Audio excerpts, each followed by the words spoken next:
Seja bem-vindo ao Evangelho é Vida, a carta aos Hebreus. Graça e paz daquele que vive para todo sempre.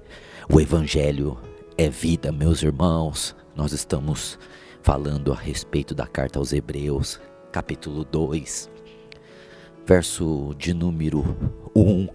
Nós estamos estudando o texto que fala da primeira exortação do escritor de Hebreus aqui aos Hebreus. Nós falamos desse portanto, não é verdade? Falamos da palavra atentar.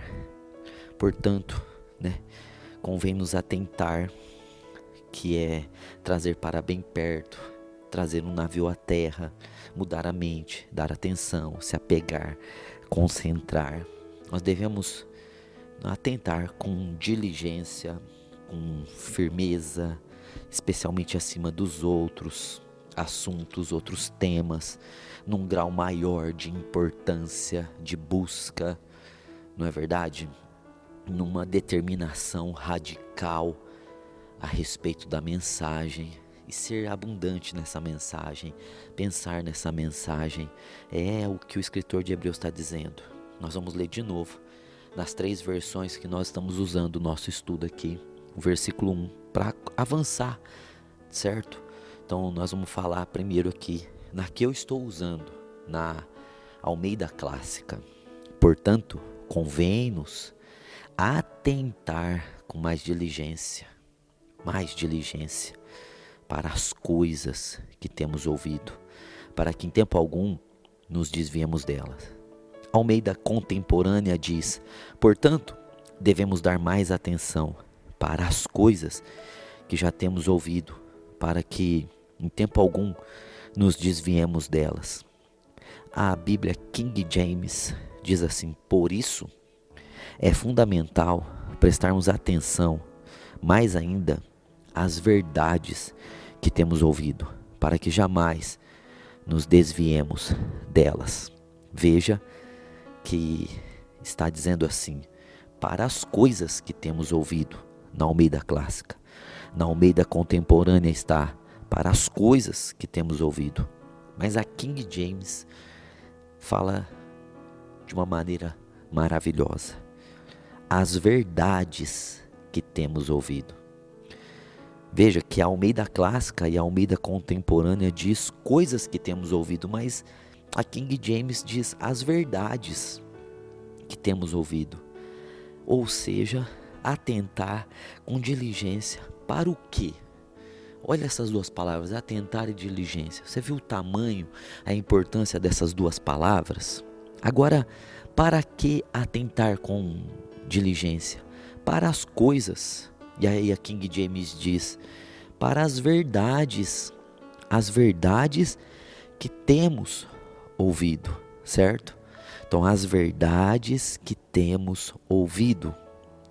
Veja que o escritor de Hebreus, ele começa o capítulo 1 falando muitas verdades a respeito do Filho, mostrando a superioridade do Filho, a excelência do Filho em relação aos profetas do Antigo Testamento, em relação aos anjos, visto que os hebreus eles tinham uma tendência até quase a adorar anjos. Então vem o escritor de Hebreus e ajusta as coisas, alinha as coisas e mostra a superioridade de Cristo, mostrando o trono, o cetro de Cristo, a perfeição de Cristo, a justiça de Cristo, o nome de Cristo, o Cristo unigênito, o Filho unigênito, o Filho primogênito, o líder dos anjos, o Criador dos anjos, o renovador dos mundos. Então é as verdades que temos ouvido, certo? Agora, são as verdades do capítulo 1, mas são as verdades do Evangelho.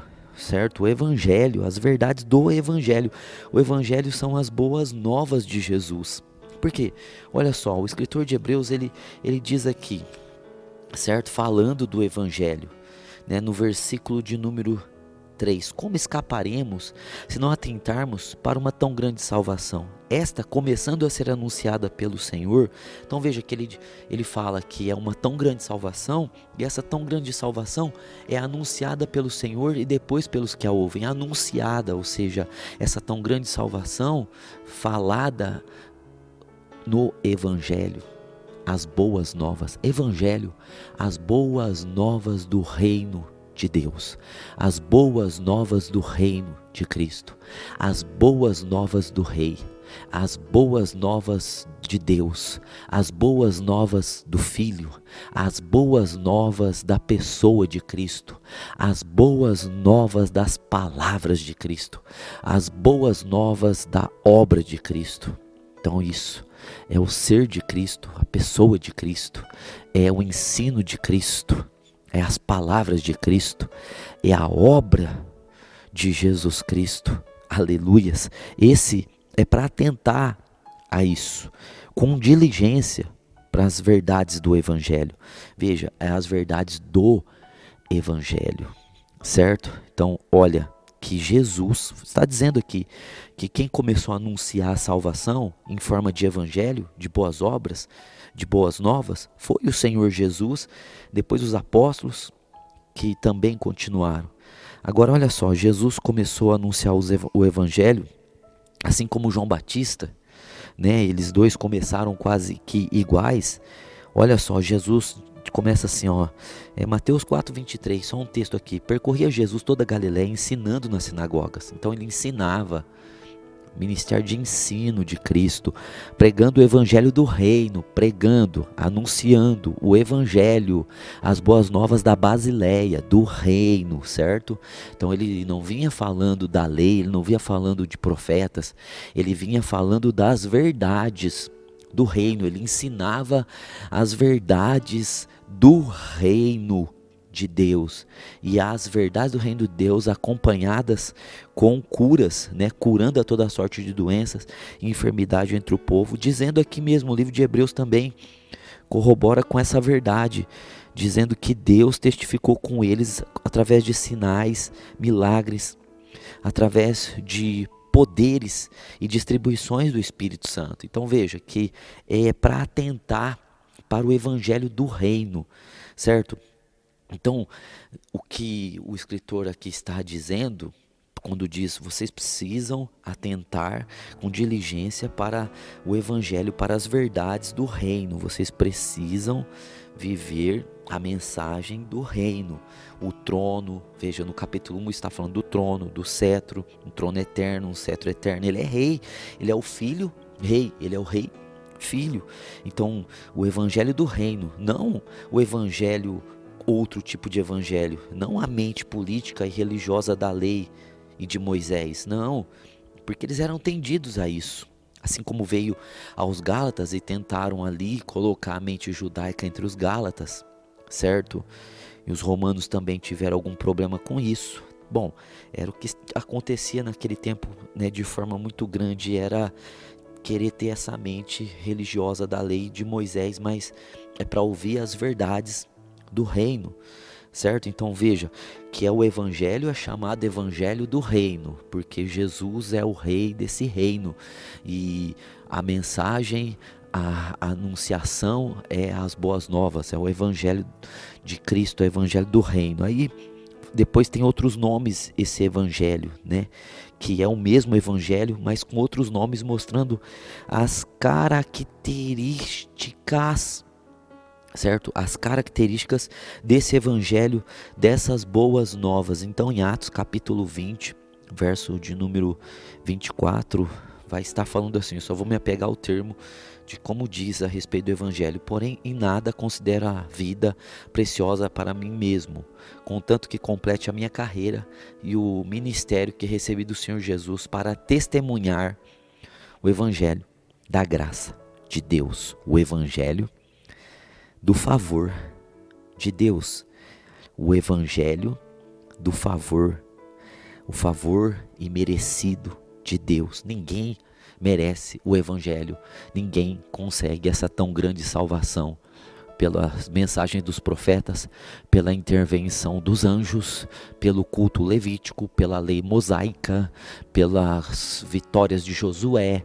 Ninguém consegue essa tão grande salvação a não ser pelo evangelho, que é primeiro chamado de evangelho do reino, e o evangelho que é da graça, do favor, o qual nós não conseguimos alcançar por nós mesmos. Então, por isso, por não termos mãos tão altas, por não termos riqueza suficiente, vem Cristo e estende a mão dele e concede a sua riqueza para nós. E esse é o evangelho da graça de Deus. Agora, a gente também pode ver outras terminologias desse evangelho. 1 Coríntios capítulo 9 vai dar outra terminologia desse evangelho. Versículo de número 12 vai estar falando assim: se outros participam desse direito sobre vós, não o temos nós em maior medida. Entretanto, não usamos desse direito, antes suportamos tudo para não criarmos qualquer obstáculo ao evangelho de Cristo. Então veja, evangelho do reino, evangelho da graça, evangelho de Cristo, evangelho do rei, evangelho do Messias, evangelho do ungido. Olha só, de novo lá no capítulo 1, falando que ele foi ungido com unção de alegria, mais do que seus companheiros. Ele é o Cristo, ele é o rei capacitado a vencer todas as coisas e a reinar. E por isso é o evangelho de Cristo, é o evangelho do reino, é o evangelho da graça, é o evangelho de Cristo. E também aqui em Romanos, olha só que maravilhoso esse texto de Romanos, você deve conhecer, e é o que o escritor de Hebreus está dizendo: vocês precisam segurar, vocês precisam atentar com mais diligência, atentar com diligência para o evangelho que vocês ouviram, para a verdade do evangelho do reino, para a verdade do evangelho da graça, para o evangelho, para a verdade do evangelho de Cristo. E aí, aqui em Romanos 1, no verso 16, diz assim: pois não me envergonho do evangelho, porque é o poder de Deus para a salvação de todo aquele que crê, primeiro do judeu e também do grego. Então é um evangelho de poder de Deus, é um evangelho que tem poder de salvação. Nada tem poder de salvação, nada, religião nenhuma, política nenhuma, filosofia alguma, invenção nenhuma, criatura nenhuma, criação nenhuma contém em si mesma o poder de salvar. Somente o evangelho do reino, o evangelho da graça, o evangelho de Jesus Cristo é o poder de Deus para a salvação de todos aqueles que creem. Então olha, para você atentar com diligência, você atentar com diligência, num grau maior, numa abundância maior, numa determinação maior, para você se apegar com tudo que você tem ao evangelho. É você ter essa firmeza, é você trazer para perto, é você colocar em terra firme, é você mudar a mente, é você dar atenção, é você apegar, é você concentrar nesse evangelho do reino, da graça de Cristo, que é o poder de Deus, que é o poder de Deus para a salvação. A salvação está no evangelho, que é o poder de Deus. Aí Paulo diz aqui em Efésios 6,19: e também por mim, para que me seja dada ao abrir da minha boca a palavra, para com intrepidez fazer conhecido o mistério do evangelho. O evangelho é um mistério, porque é uma mensagem como nenhuma outra. É uma mensagem que é impossível de ser entendida com a mente natural, que só é entendida com a participação do Espírito de Deus. E somente o Espírito de Deus pode fazer alguém compreender o evangelho. E essa pessoa que compreende o evangelho precisa se abrir para o evangelho, precisa ser como criança para poder entender, para entrar nesse reino. Então é para dar atenção às verdades, a essas verdades ouvidas. Eles tinham ouvido tudo isso. Era uma igreja de pessoas maduras, era uma igreja de pessoas que tinham se convertido a esse evangelho, que é o evangelho do reino, é o evangelho da graça, é o evangelho de Cristo, é o evangelho que é o poder de Deus, é o evangelho que era um mistério para eles. Mas eles receberam esse mistério. Os hebreus não eram ímpios, eram cristãos, eles receberam esse mistério. E eles conseguiram se livrar do judaísmo.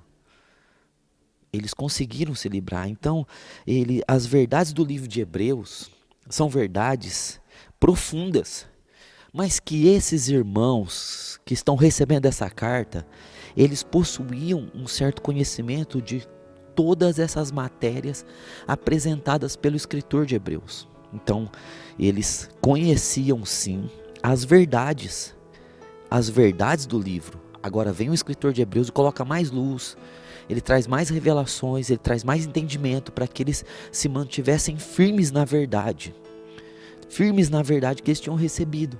Então, eles sendo judeus, eles conheciam bem todas essas matérias, todos esses personagens que o escritor de Hebreus está apresentando a eles. Eles não eram como nós, aqui, os que moramos no Brasil, que nós aprendemos sobre Pedro Álvares Cabral, sobre Tiradentes, sobre a história do Brasil, mais ou menos, e nós então conhecemos a história. Eles conheciam a história de Abraão, de Isaac, de Jacó, de Moisés, Josué, os juízes, os reis, os profetas maiores, os profetas menores, os salmos, é constituição deles. Então eles sabiam muito bem a respeito do culto levítico, a respeito dos sacrifícios da lei, a respeito do átrio, do santo, dos santos dos santos, do templo, do tabernáculo. Eles conheciam esses assuntos e eles já tinham sido convencidos que Cristo era o cumprimento desses assuntos. Mas agora, por causa da perseguição e por causa que eles estavam tirando os olhos de Cristo, eles estavam deixando de olhar firmemente para Jesus, para olhar para o judaísmo, eles estavam deixando perder, eles estavam deixando acabar essa verdade neles por causa desses dois fatores. E hoje tem acontecido muito isso, que a igreja tem deixado a verdade ouvida, porque tem se envolvido com outras mensagens e tem passado lutas por causa disso. Tem passado lutas justamente porque tem deixado a mensagem do evangelho, que é vivo. Mas as verdades do livro de Hebreus, que Cristo é superior aos profetas, eles já sabiam disso. Então vem o escritor de Hebreus e falam: se agarrem à verdade que Cristo é superior. Vocês já sabiam disso, mas eu vou apresentar melhor ainda. Hebreus 1, do 1 a 2. Depois, em segundo lugar, vem o escritor de Hebreus e fala assim: Cristo é superior aos anjos. Hebreus 1, 4 ao 14, está dizendo ali que Cristo ele é superior aos anjos. Se agarrem a essa verdade para que vocês não caiam na tentação de adorar os anjos e nem de ficar querendo voltar ao sistema de profetas. Em terceiro lugar, Cristo é superior a Moisés. Hebreus 3, 3. Então vocês se agarrem à verdade, vocês se apeguem com diligência à verdade que Cristo é superior a Moisés, para que vocês não achem que vocês devem ter Moisés como modelo, porque Cristo é o único qual vocês devem olhar, o único modelo de vocês. Em quarto lugar, Cristo é superior a Josué. Hebreus 4:8, Cristo é superior a Josué em conquista e em descanso. Não olhem para Josué e pensem que vocês têm que conquistar alguma coisa como Josué conquistou, porque Cristo é superior e Cristo conquistou tudo aquilo que Josué prefigurava. Então veja que em quinto lugar, o escritor de Hebreus diz: Cristo superior aos outros sacerdotes. Hebreus 4:14. Então Cristo é superior aos sacerdotes levíticos, aos sacerdotes que ministravam a Deus em favor do povo. Cristo se tornou qualificado para ser o sumo sacerdote da nossa confissão. Aleluias! E Cristo é superior. Em sexto, Cristo superior a Melquisedeque. Hebreus 7:3, ainda que Melquisedeque tenha recebido os dízimos de Abraão e o tenha abençoado, Cristo é superior a Melquisedeque, porque ele é sacerdote segundo a ordem de Melquisedeque, mas ele é o verdadeiro rei de justiça, ele é o verdadeiro rei da Nova Jerusalém, de Salém. Então eles sabiam um pouco de Melquisedeque. Então vem o escritor de Hebreus e fala para eles: Cristo é superior a Melquisedeque. Se atentem, segurem essa verdade. Cristo superior a Abraão. Hebreus 7:7. Ainda que Abraão é o dono da terra, ainda que Abraão é o que recebeu a promessa da terra, que Abraão é o pai da nação de Israel, Cristo, ele é o dono de todas as coisas, ele é o herdeiro de tudo, ele é superior a Abraão, ele é o pai de todos. Ele é o Pai da eternidade. Em oitavo lugar, Cristo superior a Arão. Hebreus 7:19. Cristo é superior a Arão. Ainda que Arão foi um sumo sacerdote que exerceu no lugar santo e no santo dos santos, Cristo se assentou no santo dos santos. Ele é superior e ele fez um único sacrifício de si mesmo. Ele é superior a Arão. Nono lugar, Cristo superior aos sacrifícios do Antigo Testamento. Cristo superior aos sacrifícios do Antigo Testamento. Hebreus 10:18. Ele é superior às ovelhas, ele é superior aos bois, ele é superior às ofertas de manjar, ele é superior aos holocaustos, às ofertas pelo pecado, às oblações. Cristo é superior a todas esses sacrifícios que eram feitos no dia da expiação, ano após ano. Cristo fez um único sacrifício de si mesmo. Ele é o Cordeiro perfeito, ele é o Cordeiro de Deus que tira o pecado do mundo. João 1:29, João Batista disse isso. Então, se apeguem a essa verdade, se apegue, igreja, a essas verdades. Cristo superior. Em décimo lugar, Cristo superior aos heróis da fé. No capítulo 11, o escritor de Hebreus faz uma magnífica lista dos heróis da fé.